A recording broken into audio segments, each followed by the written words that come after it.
জানা ছিল না মানুষের পা কেড়ে নিলে তার পিঠে গজায় ডানা, আর হাঁটতে বাধা দিলে মানুষ শিখে যায় উড়তে। ওরা শুরু করেছিল তোমার পায়ের নিচের মাটি থেকে, তাই প্রথমে ওরা কেড়ে নিয়েছে তোমার জমিন। দেশ নামের যে এক চিলতে জেলখানায় তুমি থাকতে, সে জমিন শত শত শহীদের ভিড়ে কবেই হয়ে গেছে মর্তের জান্নাত। এরপর ওরা কেড়ে নিয়েছে তোমার শৈশব, অথচ তুমি কখনোই শিশু ছিলে না।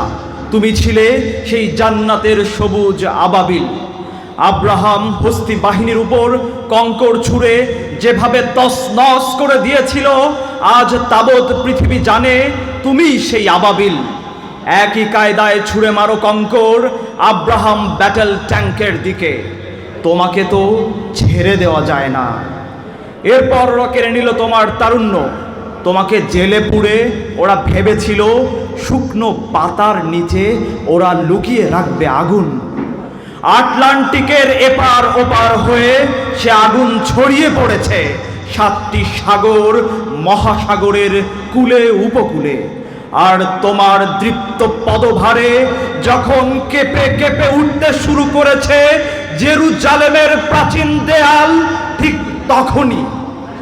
তখনই ওরা কেড়ে নিয়েছে তোমার অনিন্দ সুন্দর পা জোড়া। সাধ্য আছে কার? কিভাবে থামাবে ওরা তোমার 4 চাকার হুইল চেয়ার? ওরা জানতো হুইল চেয়ারে বসেও বৃদ্ধ ইমাম শেখ ইয়াসিন ছিলেন কতটা অপ্রতিরোধ্য। সেই বৃদ্ধকে হত্যা করতে যারা হেলিকপ্টার গানশিপ থেকে মিসাইল ছুটতে পারে, তারা তোমার এই উদ্ধত যৌবনের কাছে কেমন অসহায় কাপুরুষ।